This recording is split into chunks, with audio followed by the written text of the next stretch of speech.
Ba-ba-bum-ba-ba-bum-bum. Mando season 3 finale dropped. Ba-ba-bum-ba-ba-bum-bum. So I'm gonna conversationalize. Boom.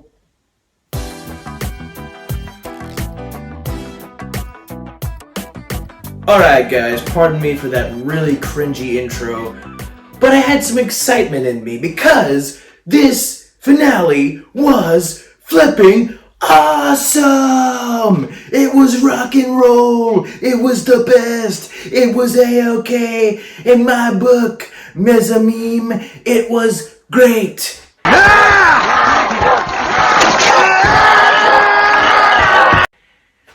And I think to myself, what a wonderful world. No, I'm kidding. I think to myself, this season as a whole makes me laugh because we start out meh episodes, second one pretty good, third one absolutely not, no, fourth one yeah, and then fifth one good, and then sixth one oh my gosh that was terrible, why did you make me view that with my eyeballs, and then the seventh one really good, and then this one probably one of the best of the series. So I don't know anymore, okay? I am done predicting Star Wars. I'm about done just predicting content in general. I never know how it's going to go, and it turns out that Mando Season 3 was no different. But aside from the season as a whole, this episode by itself was so good. It was the quality of the previous two seasons that I had wondered where it went for this season, for most of it, but it was here in the finale, and that's what counts. And even though this season was clunky, and its setup, it wasn't a good season overall in the way it was structured, but it did set up some things. And the few things that it set up, even if it wasn't set up well, was still paid off in probably the best way it could have been paid off. And that, at least, by the end of the day, is so fulfilling and rewarding and fantastic. Even stuff just that pertains to the whole series, it was great. So let's dive right into it. It's funny because this episode, it's not talky. It's very action-based. It's all the payoff, all the battle, the final climax. You feel it. In fact, by the end of it, it almost feels like, in some ways, it feels like an ending to the whole series, even though there is going to be a season 4. Jon Favreau has said that he's already written season 4. But, like I said, in some ways, it feels like an ending to the whole series, and the ending itself does feel kind of like the ending of a Star Wars movie, which I feel like is a foreshadowing for what Dave Filoni is going to do later with his movie and bringing it all together. And it's amazing to me how the fandom, especially the Star Wars fandom, like one episode can make so much of a difference, because the season up to episode 6, that one was terrible. Everybody thought the season was going to be bad or was going to finish bad. We weren't sure. And then episode 7 hits and we're like, oh, that was really good. And it started building up this hype just from that one episode being good, and the way it ended things with Paz Vizsla dying and Mando getting captured. It was like the entire fandom just all of a sudden was like, oh wait, what's going to happen next? People were thinking that Mando was going to die, that the Armorer was going to be a traitor, and it was just so funny to see the shift, but I was on that same roll, and so I had all these things in my head, like, oh no, are they actually going to kill Mando? Is season 4 going to be about Bo-Katan? What's going to happen? And I did not want them to kill Mando. I was like, if they kill Mando, I'm not going to like that at all. That's going to be terrible. They'll kill him way too early. And they do the exact opposite. So he was captured at the end of the last episode. The beginning of this episode, I'm thinking there's the possibility that, oh no, he's going to be brought to Moff Gideon, and he's going to be interrogated the whole episode, and he's just going to be in prison while Bo-Katan is fighting. And I wouldn't really have been sure how I felt about that. But the very beginning of this episode is him being escorted by the Beskar stormtroopers, and then him all of a sudden just kicking their butts and fighting them off. But then one of the Beskar troopers has him in a chokehold with the rope. And Baby Yoda in his IG-12 vehicle droid out of nowhere just takes down the stormtrooper. And then, Mando finishes him off. But that was so cool to see by itself, Grogu being able to save Mandalorian. That was great. And honestly, the way they use Grogu's droid IG-12 vehicle in this episode, it gives more reason for it than the last one did. The last one was like, oh, we'll just give him a vehicle to play around in. Not really that relevant to the story. This one, it's like, oh, he's actually helping Mando fight off a few guys, and this robot is aiding him. So I did enjoy that a lot, that they gave it more of a reason for existing and being a thing other than just, hey, it's cute, Grogu's in a droid. I liked that. I appreciated that detail. But Mando and Grogu, they're free. And the first thing Mando says is, he tells Grogu, he's like, you're going to have to be brave for me, okay? Because I'm tired of running. We're going to go find Moff Gideon, and we're going to end him. So he tells Bo-Katan his plan. He alerts R5, who I don't remember him coming with them to Mandalore, but I guess he was just there somewhere. That did seem a little weird. But he alerts R5.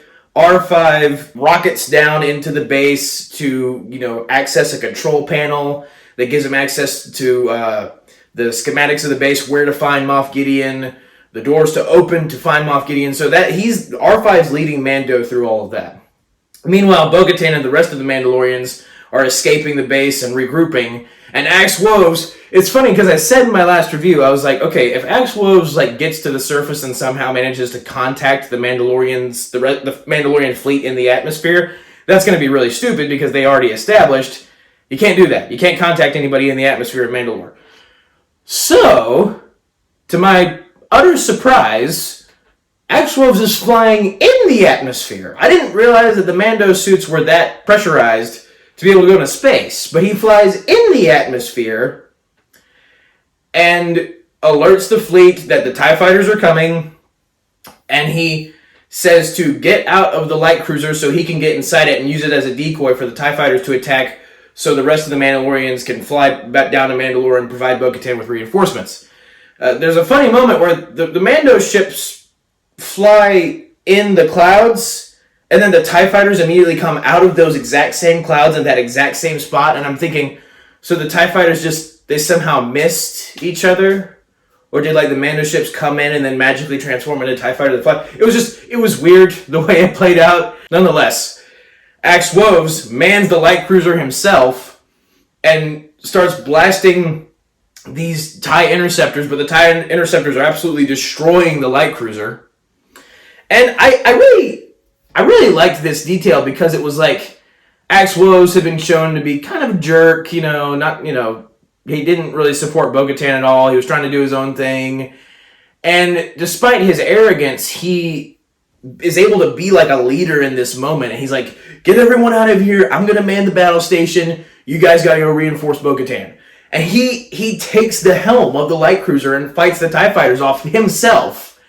And it seems like at a certain moment, I thought at several moments, he's going to die. He's going to sacrifice himself for Mandalore, which would have been awesome. They don't do that, but I'm glad they at least gave him a sacrificial act to accomplish, because his character was so edgy before, and they still give him a payoff to make you like him more. It's he's when it comes down to it, he's still willing to put his life on the line to save his culture, his heritage, and his fellow Mandalorians. Whether he likes it or not, they're still Mandalorians just like he is. So I really appreciated that.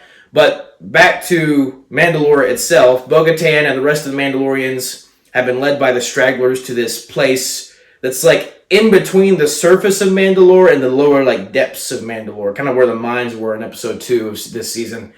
And apparently, this is a small detail they kind of throw in there, but it's still interesting, where apparently the way the stragglers have survived throughout all this time since the Purge on Mandalore is by they've actually been cultivating their own land, in this space in between the surface and the depths, to where this was the stuff you could grow, it's the massive garden, and it was the kind of stuff that you could grow before the civil wars of Mandalore and all of that just destroying the landscape. And because it had been abandoned, Mandalore had been abandoned for so long since the Purge, the stuff is actually able to grow.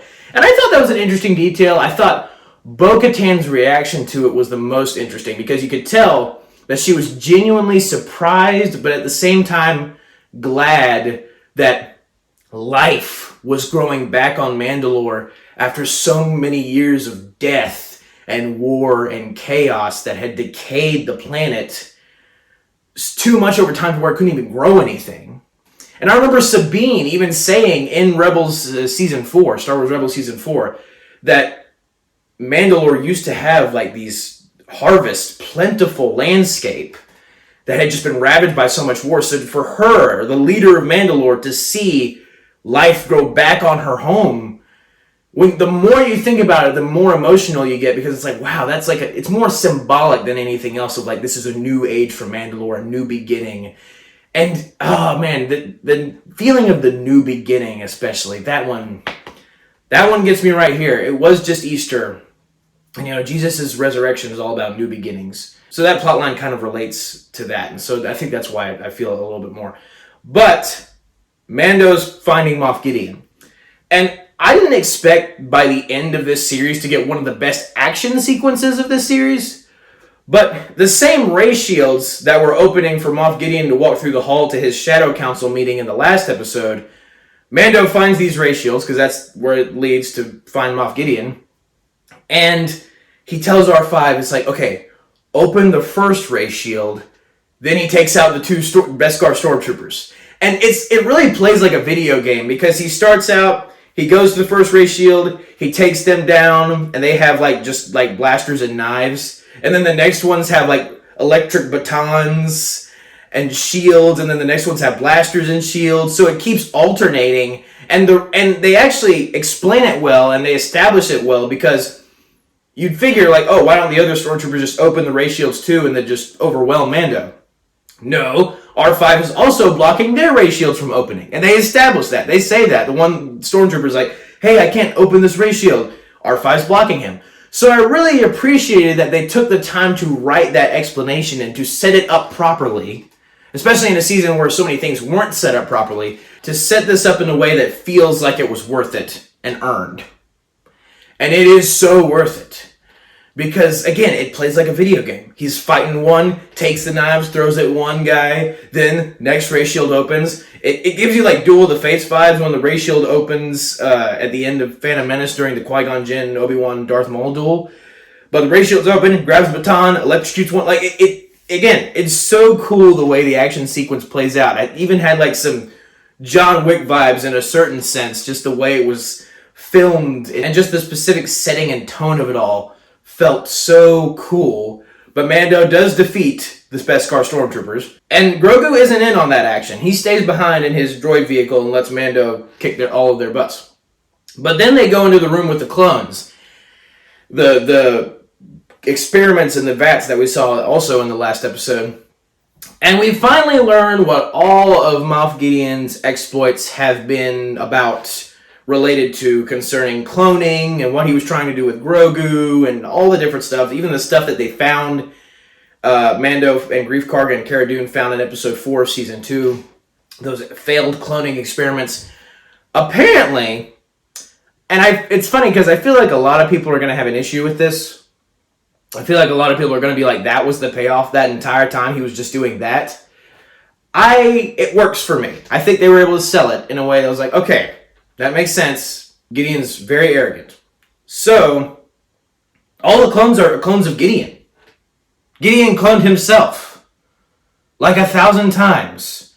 And it's so creepy because Grogu starts to walk up to one of the vats and you see Gideon's face in this, the clone of Gideon in this cloning vat, and his eyes are closed and they just open, and then Mando like pushes a button and it floods the chambers and destroys the clones. And so that's the end of Gideon's clones. In that moment, they're gone. And then we learn even more about them, because when Mando and Grogu finally face Gideon, he tells them that apparently those clones were actually Force sensitive. Because he says it in a way that makes that line that I really liked in the last episode where he says, and the best improvement of the new Dark Trooper suit is that it has me in it. I liked that line because it emphasized how arrogant he was. But it also kind of had a double meaning. And it's funny, another YouTuber that I had watched had a theory that he said that line, implying that he was cloning himself. And I was like, I don't know, that's a little weird. Would they do that? they did it. Shout out to Bombastic. That YouTuber totally hit the nail on the head. He was cloning himself, and he was cloning himself to make an army. Clearly he was going to put them in the new Dark Trooper suits, and he had made them force sensitive with Grogu's blood. And he says, I was going to create the perfect army. The perfect group of soldiers, and that had all my phenomenal qualities, but they would have the one thing I didn't. The Force. And again, when you realize that, it does start to make you reinterpret the stuff that's happened before. And it's like, oh, that entire time, clearly what he said to the Shadow Council was bull mess in the last episode, and I had predicted that because he was like, well, that's your interest. Cloning, that's your thing, not mine. Clearly it was his thing. Clearly he wanted to clone himself, possibly unbeknownst to the Shadow Council, to make an army of his own Dark Troopers that were Force sensitive, that could help conquer the galaxy. And that's, of course, what he meant by combining all of those different elements, the cloners, the Jedi, and the Mandalorians, in the last episode. He was referring to his own clones specifically. And again, it just goes to show how arrogant he is to clone himself, use his own person as the template for an army, how highly he thinks of his own intelligence and his own prowess in combat and being a leader and a strategist. It just goes to show he is so full of himself. It is absurd. But Moff Gideon is completely ticked off at Mando for destroying his clones. So he fights Mando, and he's wearing Mando down pretty good. And at first, Gideon doesn't have a weapon. It's literally just him just kind of punching Mando and taking all of Mando's hits because he's got the full-on Beskar suit. And then when Grogu shows up in his IG-12 vehicle droid, I still don't know what to call it. When Grogu shows up in IG-12, he keeps tapping the no, as Moff Gideon's beating him down. And it is like this moment of like, oh, Grogu's trying to stand up for Mando. Then sure enough, out of nowhere, the Praetorian Guards show up. And it's funny because they seem to just be at exactly the right place at exactly the right time all the time. Like, if there's ever trouble, if there's ever somebody that Moff Gideon wants dead, right then and there, they just walk out of the smoke. Because it's hilarious how they appear in this episode, because they just appear out of the mist. It's like, were you just standing there the whole time waiting for something like this to happen? Like, okay. I guess Praetorian Guards are having just tea parties, just like, or, playing a deck of cards as, they're waiting for stuff. But I don't know. Anyway, they are attacking Grogu. And then the doors close. And so I was genuinely worried. I'm like, Grogu in a droid that doesn't have a weapon against 3 Praetorian Guards that just killed Paz Vizsla? That does not bode well. And it doesn't, but the way it plays out is a little... It requires a suspension of disbelief, because the Praetorian Guards are like slashing at IG-12, Grogu in IG-12. And like, I don't know if they're like missing or if like their weapons aren't doing that much damage to him. But eventually they do like cut IG-12's like arm or legs off, or one of his limbs. And then Grogu jumps out onto like these lights above the Praetorian Guards, and then they're slashing at the lights trying to get Grogu. And Grogu's like force jumping back and forth. And it's again, it's cool to see Grogu get in the action for sure. But it's just... they have to try really hard to get you to believe that these 3 well-trained, well-equipped Praetorian Guards that just killed one of the Mandalorian's strongest warriors in Paz Vizsla are having this much trouble getting a baby. Like, that's a little... again, it's a far-out suspension of disbelief. Far out. But Baby Yoda manages to avoid him. He's force jumping around. Meanwhile, this whole time, the Mandalorian fleet reinforcements have dropped in a bunch of Mandalorians with the Armorer flying on a jetpack, which I don't know if we've ever seen her flying a jetpack before. That was awesome to see. But her, Bo-Katan, and Koska Reeves are leading the Mandalorians into the Imperial base.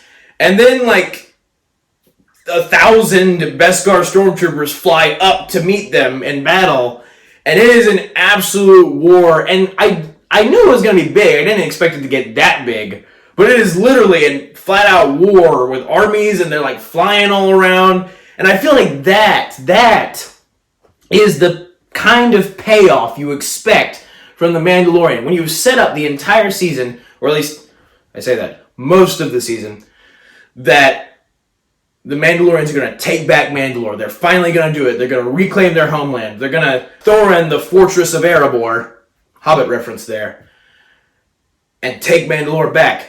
And once you set that up, even if it's been clunky on the way, you still are just cheering for when Bo-Katan leads with the Darksaber, leads the Mandalorians into battle to finally beat the Empire, best them, and get them off their planet.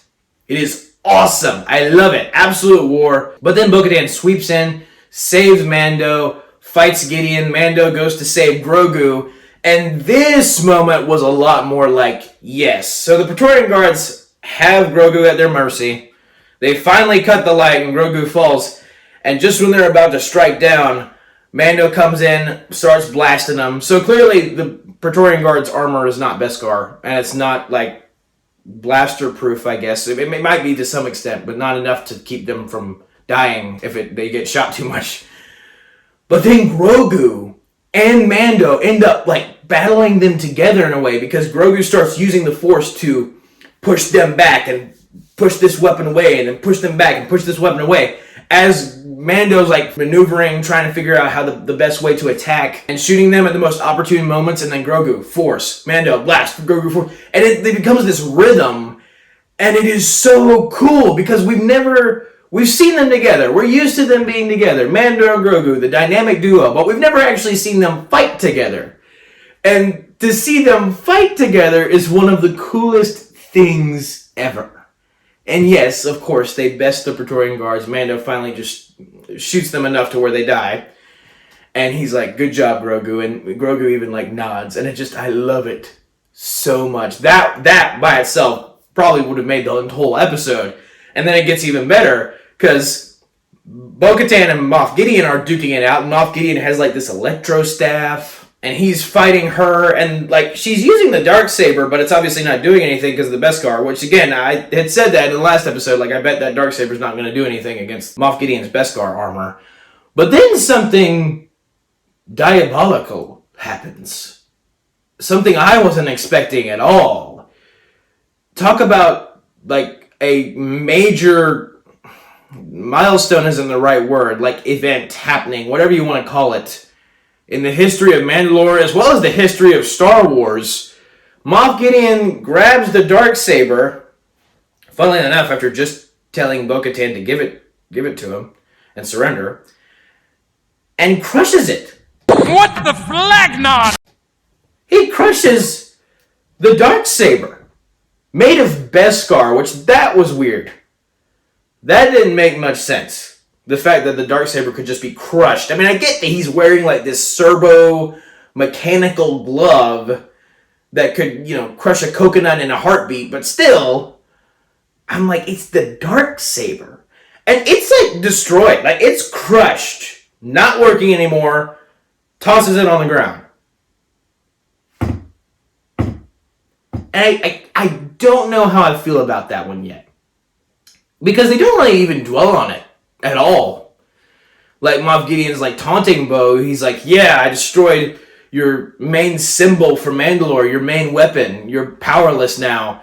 And then she delivers this line, which, by all accounts, anybody could call it cheesy. But I think for what they set up, it's a good line. Mandalorians are stronger together. And again, that's a payoff line that they've set up now for most of the season.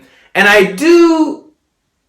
it's funny, I remember even saying at the beginning, I forget which review it was for which episode of this season, but I remember saying that, at some point they may consider just getting rid of the Darksaber, because all it's kind of caused for the Mandalorian culture is just a bunch of strife. Just a bunch of like, well, I should have the Darksaber. No, I should have the Darksaber. I'm worthy. No, I should be in power. The Darksaber was always treated as the end-all for Mandalore. If you have that, you rule. But you have the situations like Mando and Bo had. Like, he didn't want the Darksaber, but he got it in combat. And she wasn't willing to take it because Mandalorian rules. And in that stupid plot line where the spider grabs him and that somehow gets the Darksaber to Bo in episode 6, that was dumb. So all it's caused in and out of universe is just a bunch of chaos and Mandalorians fighting against each other rather than for each other. And I feel like it's destruction in a way. I still don't like it very much, but I feel like its destruction kind of ends all of that. It finally puts the Mandalorians in a place where they're like, well, maybe we shouldn't have put so much emphasis on who had the Darksaber and more emphasis on who was worthy of ruling Mandalore in the first place. And that's why Darth Maul was able to rule Mandalore in the first place anyway in Clone Wars, was because he won the Darksaber. But by all accounts, he wasn't, by any means worthy to rule Mandalore. He wasn't a Mandalorian, and he was evil, which is why Bo didn't join him. But it was the Darksaber that gave him power. Unlawfully in the terms of morals. So, at the end of the day, the Mandalorians kind of have to decide, like, what do we value more? And this is what Mando brought up in the last episode. What do we value more? Heritage and, like, prestige and the idea of, like, this being a trophy, a mantle. Yes, it's a symbol for Mandalore, but, like, do we value that more? Or do we value honor, dignity, and respect more? And character, like Mando said. Which are we willing to serve a leader for, is the question. This or what can be found if one is worthy in this. And it's destroyed. So the option is therefore destroyed as well. And I don't mind that. Because at the end of the day, as a Mandalorian, them being a culture, like I said, they have to decide. Am I a man or am I a Muppet? And they ended up being a man. I'm a man!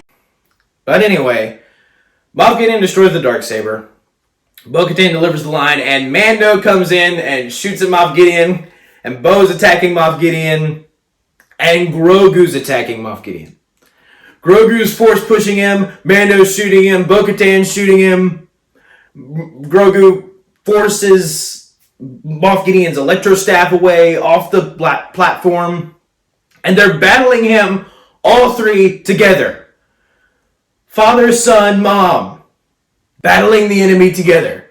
So poetic and awesome. And meanwhile, Axe Woves has decided to fly the light cruiser, the destroyed light cruiser, use what's left of its navigation system, I guess, into the Imperial base. Which is a good idea, except for the fact that Mandalorians are still down there, and so is Grogu, Bo, and Din, and Mando. So he flies it down. Grogu, Mando, and Bo are still fighting Moff Gideon. The rest of the Mandalorians escape. The ship entirely explodes. Inferno, in the truest sense of the word. And Moff Gideon is basically incinerated. At least at first glance. I'm going to go ahead and just say it. He's not dead. He's not dead. Because everyone knows, especially Star Wars fans, I think at this point even non-Star Wars fans know, that if in Star Wars, and this could be applied for all sorts of different franchises, but especially in Star Wars, if you don't see the body, if you don't see a dead body lying in front of you that is completely lifeless, or a tomb containing the dead body for sure, that person is not dead. Darth Maul didn't die. According to the sequel trilogy, Palpatine didn't die. Boba Fett didn't die. And so Moff Gideon is probably not dead. Not to mention he was decked out in full Beskar armor that up to that point had protected him from the Darksaber, protected him from Mando's blaster, protected him for all sorts of stuff. So there's no way he's dead. But in the astronomical chance that he is, I do think it was a befitting end for him, because not only was he destroyed in his base that he had worked so hard to create, he was also destroyed by his ship that he had helmed in Season 2 that was imprisoning Grogu. So all sorts of poetic justice there, especially him dying on Mandalore, him dying at the hands of the Mandalorians after all he had done to them. Definitely some poetic justice. But the flames engulf Mando, Grogu, and Bo, and they're all like crouching down together. And Mando has her tiny wrist shield, and she tries to shield them, but I'm like, obviously that's not going to work. And once the flames engulf them, I knew, like, okay, clearly they're not about to kill Bo-Katan, Mando, and Grogu in one episode. But if they're trying to tell me that Bo's tiny shield protected them from the flames, I'm going to be so mad. I'm going to be like flames coming out of my ears, like in the cartoons. Like in Looney Tunes. Instead, the most awesome thing that could have happened in that moment did. Because you hear this like ethereal, inspiring music playing as Grogu, a baby Grogu, is using the Force to shield Bo and Mando from the flames. And at first, Bo and Mando are like, oh, what's going on? And then they realize Grogu's doing it, and you can tell they're just in shock. But like this massive inferno from this massive explosion of an Imperial light cruiser in this massive cavern explodes. And he's shielding them from it. He's protecting them. And I felt like there was such imagery there of like the worst of flames. Something as powerful as the Force and as powerful as this child can protect them from it. It's the same thing that Grogu did with the Rancor in Book of Boba Fett. Like calming the Rancor, dispersing the flames, or shielding them from them. It's like the arrow that flies by day, or the pestilence but comes in the night. It feels like that. And it's so good. But he saves them, and the Mandalorians have officially retaken their homeland. The next scene goes to the armorer completing the ritual that she had started with Paz Vizsla's son at the very beginning of this season. So I did like how it ended where it began. But it was really cool that she completed the ritual for him. Now the kid, Paz Vizsla's kid, is officially, Mandalorian. And he's taken the creed. And it's even more heartfelt because his dad just died. They don't acknowledge that in the episode like overtly. But I feel like that was their way of like paying that off. It's like even though the kid did lose his father, he still gets to be what his father would have wanted him to become, and that is a tried and true Mandalorian. But then Mando takes Grogu to the stairs where the armorer can anoint Grogu to become officially a Mandalorian. And like Bo-Katan gives Mando and Grogu a nod as like they're walking.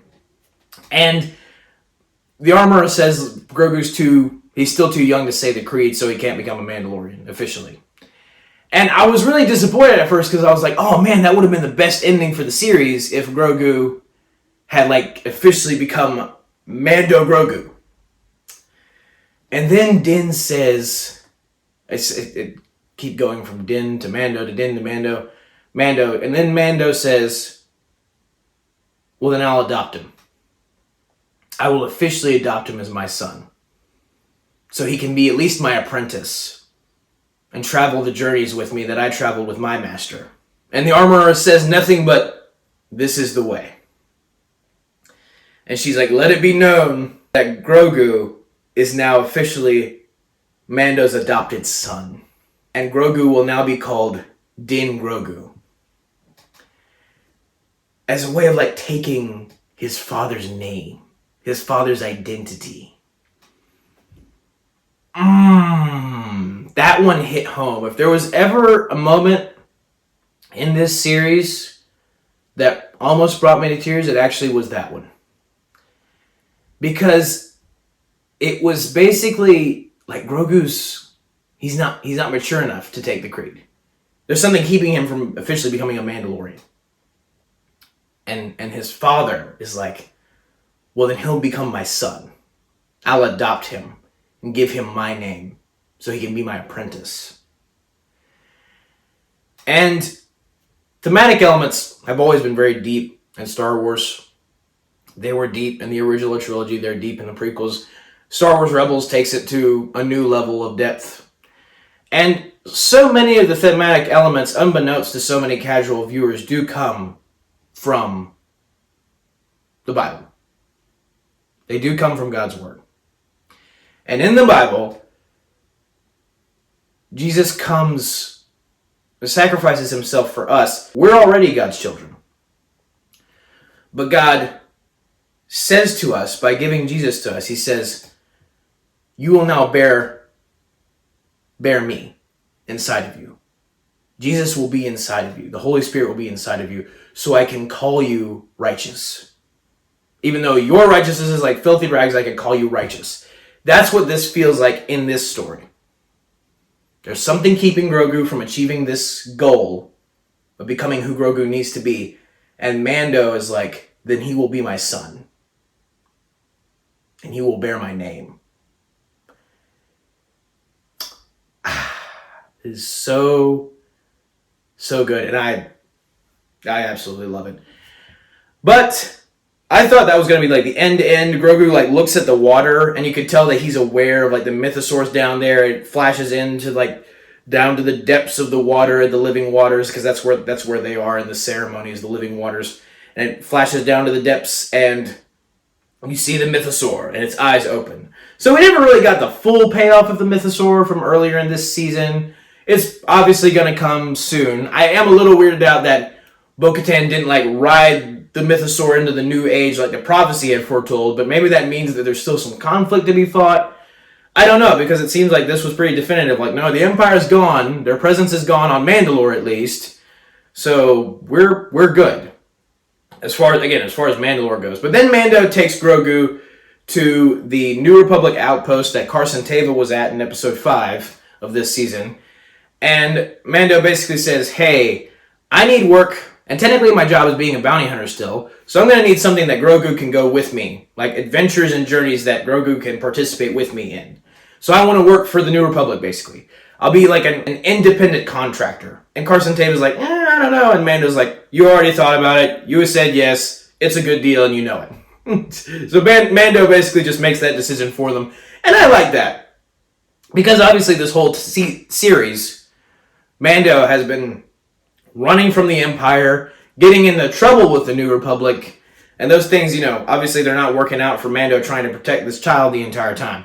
So him finally being at peace with the New Republic, at least to a certain level, so he can work for them and take down some of these Imperial warlords and the rest of the Imperial remnant that's out there with Grogu, that is a full circle story for the series as a whole. And it's cool because Grogu the entire time has been looking at this IG unit head that was like with the rest of these like stormtrooper helmets that were like these trophies in the like bar out on the outpost that they're in. And Mando says, the only thing I would like as a down payment before I do the rest of my jobs for you guys is the IG head.